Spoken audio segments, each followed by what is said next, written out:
Hi mister Malayali ടെക്ടോക്കിൻ്റെ പുതിയൊരു വീഡിയോയിലേക്ക് എല്ലാവർക്കും സ്വാഗതം. അപ്പോൾ ഇന്ന് നമ്മളിവിടെ ഒരു സൗണ്ട് ബാറിൻ്റെ അൺബോക്സിങ് റിവ്യൂ ആണ് ചെയ്യാൻ പോകുന്നത്. ഇതായിരിക്കുന്നതാണ് പൊറോട്ടോണിക്സിൻ്റെ പുതിയ സൗണ്ട് ബാർ ആയിട്ടുള്ള പ്യുവർ സൗണ്ട് 106. അപ്പോൾ ഇത് നമ്മൾ സൈറ്റിൽ നിന്ന് ഡയറക്റ്റ് വാങ്ങുകയാണ് ചെയ്തിട്ടുള്ളത്. അതുകൊണ്ട് തന്നെ നമുക്ക് കുറച്ച് പൈസ റിഡക്ഷനും കിട്ടിയിട്ടുണ്ട്. 5000 രൂപയുടെ സൗണ്ട് ബാറിന് വെറും 4300 രൂപ അടുത്തേ വന്നിട്ടുള്ളൂ. ഓക്കെ, അപ്പോൾ നമ്മൾ ഇതുകൊണ്ട് തന്നെ നമുക്ക് ഇവിടെ അതിൻ്റെ പൊറോട്ടോണിക്സിൻ്റെ ബാഡ്ജിങ് ഒക്കെ കാണാം. അപ്പോൾ നമുക്ക് ആദ്യം തന്നെ അഴിച്ചു നോക്കാം. നല്ല നീറ്റ് ആയിട്ടുള്ളൊരു പാക്കിംഗ് ഡെലിവറി ഒക്കെ ആയിരുന്നു.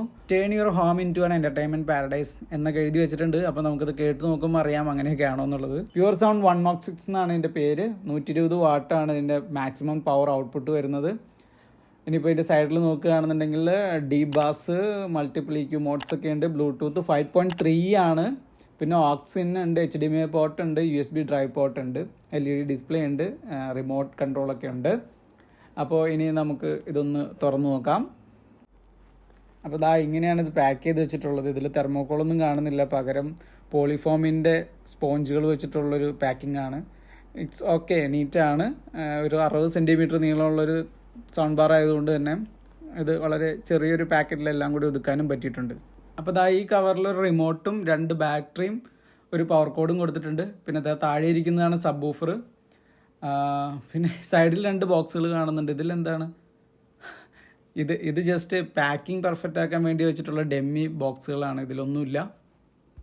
അപ്പോൾ ഇതാണ് നമ്മുടെ സബ് വൂഫർ. സബ് വൂഫറിൻ്റെ വാട്ടേജ് ഞാൻ സൈറ്റിലൊക്കെ നോക്കിയിട്ടൊന്നും കാണുന്നില്ല. എങ്ങും അതിനെ സ്പെസിഫൈ ചെയ്തിട്ടില്ല. 120 വാട്ട് എന്ന് തന്നെ മൊത്തത്തിൽ എഴുതി വയ്ക്കുകയാണ് ചെയ്തിട്ടുള്ളത്. പിന്നെ ഇതിൻ്റെ സൈസ് പറയുന്നുണ്ട് 5.25 ആണ്, 25 ഇഞ്ചാണ് ഇതിൻ്റെ സൈസ് വരുന്നത് സബ് വൂഫറിൻ്റെ. പിന്നെ വയർഡാണ്. ഈ വയറിന് നല്ല ക്വാളിറ്റി ഉള്ള വയറാണ് കൊടുത്തിട്ടുള്ളത്, നല്ല സ്ട്രോങ് ആണ്. പിന്നെ താഴേക്ക് നോക്കിക്കഴിഞ്ഞാൽ 4 ബുഷുകൾ കൊടുത്തിട്ടുണ്ട്. അപ്പോൾ വൈബ്രേഷൻസ് ഒക്കെ ഇല്ലാതിരിക്കാൻ തന്നെ നല്ല റബ്ബറിൻ്റെ 4 ബുഷുകൾ കൊടുത്തിട്ടുണ്ട്. വളരെ ക്യൂട്ടായിട്ടുള്ളൊരു സ്ലിം ഡിസൈനാണ് സൗണ്ട് ബാറിന് കൊടുത്തിട്ടുള്ളത്. അതുകൊണ്ട് തന്നെ അത് കാണാൻ നല്ല രസമുണ്ട്. പക്ഷേ ഈ ഡ്രൈവറിൻ്റെ പൊസിഷൻ്റെ മുന്നിൽ തന്നെ കൊണ്ടുവന്ന് കമ്പനിയുടെ ബാഡ്ജിങ് കൊടുത്തതിനോട് വളരെ മോശം അഭിപ്രായമാണ്. കാരണം ഡ്രൈവറിൻ്റെ സൗണ്ട് വേവ്സ് നല്ല ക്ലിയർ ആയിട്ട് പുറത്തേക്ക് കിട്ടേണ്ട സ്ഥാനത്ത് അവിടെ മുന്നിലൊരു ഒബ്സ്റ്റക്കിൾ ഡിസൈൻ വൈസ് തന്നെ ആഡ് ചെയ്തിട്ടുള്ളത് വളരെ മോശമായിട്ടുണ്ട്. അത് വേറെ എവിടെയെങ്കിലുമാണ് കൊടുക്കേണ്ടിയിരുന്നത്, അല്ലെങ്കിൽ ഡ്രൈവറിൻ്റെ പൊസിഷൻ മാറ്റി കൊടുക്കണമായിരുന്നു. പിന്നെ സെൻറ്ററിലൊരു വൈറ്റ് LED ഡിസ്പ്ലേ വരുന്നുണ്ട്. ഇനി ബാക്കിലേക്ക് വരുമ്പോൾ നമുക്ക് കണക്ടിവിറ്റിയുടെ ഓപ്ഷൻസ് നോക്കാം. ഇവിടെ ഒരു USB ഡ്രൈവിന് ഇൻപുട്ട് കൊടുത്തിട്ടുണ്ട്. പിന്നെ ഓക്സ് ഇൻപുട്ട് ഉണ്ട്, HDMI ARC ഇൻപുട്ട് കാണാം. ഇത് ബാസിൻ്റെ ഔട്ട്പുട്ടാണ്. പിന്നെ ഇത് DC ഇൻപുട്ടാണ്, DC കൊടുക്കുന്നവർക്ക് അങ്ങനെ ചെയ്യാം. പിന്നെ മെയിൻ പവർ സോക്കറ്റ് കാണാം. പിന്നെ ഒരു സ്വിച്ച് ഉണ്ട്. ഇനി സൈഡിലേക്ക് നോക്കിക്കഴിഞ്ഞാൽ നമുക്കിവിടെ വാൾ മൗണ്ട് ചെയ്യാനായിട്ടുള്ള ഹുക്കുകളൊക്കെ 2 കാണുന്നുണ്ട്. ഇതൊരു 60 സെൻറ്റിമീറ്റർ നീളമുള്ള സൗണ്ട് ബാറാണ്. അതുകൊണ്ട് തന്നെ വളരെ സ്ലിം ആയതുകൊണ്ട് തന്നെ ഡെസ്ക്ടോപ്പിൻ്റെയും ലാപ്ടോപ്പിൻ്റെയൊക്കെ കൂടെ വെച്ച് ഉപയോഗിക്കാനും രസമായിരിക്കും, TVയുടെ പോലെ തന്നെ. അപ്പോൾ നമുക്ക് ഇനി ഇതിൻ്റെ കണക്ടിവിറ്റിയും അതിൻ്റെ സൗണ്ട് ക്വാളിറ്റിയൊക്കെ ഒന്ന് ചെക്ക് ചെയ്യാം. ഓക്കെ, മൊത്തം ബോക്സിൽ വരുന്ന കാര്യങ്ങൾ എന്തൊക്കെയാണെന്ന് നോക്കാം. അപ്പോൾ ഒരു സബ് വൂഫർ യൂണിറ്റ്, ഒരു സൗണ്ട് ബാർ, പിന്നെ ഒരു പവർ കേബിള്. ഈ പവർ കേബിള് 90 ഡിഗ്രിയാണ്. അതുകൊണ്ട് തന്നെ സൗണ്ട് ബാറിനോട് ചേർന്ന് നിൽക്കും. വാൾ മൗണ്ട് ചെയ്യാൻ നേരത്ത് അത് ഹെൽപ്ഫുള്ളാണ്. പിന്നെ റിമോട്ടിലേക്ക് വരികയാണെന്നുണ്ടെങ്കിൽ ഇതിൽ ബ്ലൂടൂത്തിന് പ്രത്യേകം ഒരു ബട്ടൺ തന്നെ കൊടുത്തിട്ടുണ്ട്. പിന്നെ 3 ഇക്വലൈസർ മോഡുകൾ കൊടുക്കുന്നുണ്ട്. ബാസും ട്രെബിളും സെപ്പറേറ്റ് കൺട്രോൾ ചെയ്യാനുള്ള ഓപ്ഷൻ ഉണ്ട്, അത് നല്ലതായിട്ട് തോന്നി. പിന്നെ ഇതിലേക്ക് വേണ്ട 2 AAA ബാറ്ററിയും കൊടുക്കുന്നുണ്ട്. ഇത് ഓക്സ് കേബിളാണ്. ഇതും 90 ഡിഗ്രിയിലാണ് ഇതിൻ്റെ പിന്ന് വരുന്നത്, അതും ഹെൽപ്ഫുള്ളാണ്. പിന്നെ ഒരു യൂസർ മാനുവലും കൂടിയാണ് ഈ പാക്കിലുള്ളത്. ഓക്കെ, അപ്പോൾ ഇനി നമുക്ക് സബ് വൂഫർ ഓൺ ചെയ്ത് നോക്കാം. ഇത് പ്ലഗ് ഇൻ ചെയ്ത് സ്വിച്ച് ഓൺ ചെയ്യുമ്പോൾ തന്നെ ഒരു അനൗൺസ്മെൻറ്റ് കേൾക്കുന്നുണ്ട്, പവർ ഓൺ എന്നുള്ളത്. അത് വളരെ അരോചകമായിട്ട് തോന്നി. നമ്മൾ ഓരോ തവണയും ഓൺ ചെയ്യുമ്പോഴും നമ്മൾ ഈ ശബ്ദം കേൾക്കേണ്ട കാര്യമുണ്ടല്ലോ എന്ന് ആലോചിക്കുമ്പോൾ വളരെ ഡിസപ്പോയിൻമെൻ്റ് ഉണ്ടാക്കുന്നുണ്ട്. അതുപോലെ തന്നെ നമ്മൾ ഓരോ മോഡ് മാറ്റുമ്പോഴും ഇതേപോലെ വിളിച്ച് പറയുന്നുണ്ട് ഏത് മോഡാണെന്നൊക്കെ. അതിൻ്റെ ആവശ്യമില്ലായിരുന്നു സത്യത്തിൽ. HDMI mode. ഇനി ബ്ലൂടൂത്ത് മോഡിലിട്ടിട്ട് നമുക്ക് ഒന്ന് ഫോണിൽ കണക്ട് ചെയ്ത് നോക്കാം. അപ്പോൾ സെർച്ച് ചെയ്ത് കിട്ടുന്നുണ്ട്. കണക്ട് ചെയ്യാൻ നേരത്തും ഇതുപോലെ ശബ്ദം. അപ്പോൾ എല്ലാവരും ഒന്ന് ഹെഡ്സെറ്റൊക്കെ വെച്ചൊന്ന് കേട്ട് നോക്കുക. അപ്പോൾ ഇതിൻ്റെ ഒരു സൗണ്ട് പെർഫോമൻസ് അറിയാൻ പറ്റും.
ഹോളിലിരുന്ന് ഇങ്ങനെ നേരെ അടുത്ത് വെച്ച് നോക്കുമ്പോൾ ബാസിൻ്റെ ഒരു പെർഫോമൻസ് നമുക്ക് അത്ര വലിയ കാര്യമായിട്ട് തോന്നിയില്ല. പക്ഷേ ഇതൊരു റൂമിലും ഒരു കോർണറിലേക്കൊക്കെ പ്ലേസ് ചെയ്യുകയാണെന്നുണ്ടെങ്കിൽ ചിലപ്പോൾ കുറച്ചും കൂടി ബെറ്റർ പെർഫോമൻസ് കിട്ടുമെന്നാണ് എനിക്ക് തോന്നുന്നത്. അപ്പോൾ അങ്ങനെ വെച്ചിട്ട് ചെയ്ത് നോക്കി ഞാനൊരു വീഡിയോ ചെയ്യാവുന്നതാണ്. പിന്നെ ഇതിന് നമുക്കിന് ഓക്സും കൂടി ഒന്ന് കണക്ട് ചെയ്ത് നോക്കാം, എന്നിട്ട് പെർഫോമൻസും കൂടി ഒന്ന് കണ്ടു നോക്കാം.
യെസ്, അപ്പോൾ ഇത്രയാണ് നമ്മുടെ അൺബോക്സിങ് ആൻഡ് ഫസ്റ്റ് ഇംപ്രഷൻ എന്ന് പറയുന്നത്. അപ്പോൾ ഇനി ഞാനിത് റൂമിൽ പ്ലേസ് ചെയ്ത് കഴിഞ്ഞിട്ട് എങ്ങനെയുണ്ടെന്നൊക്കെ അടുത്തൊരു വീഡിയോയിൽ പറയാം. അപ്പോൾ എല്ലാവർക്കും ഗുഡ് ബൈ.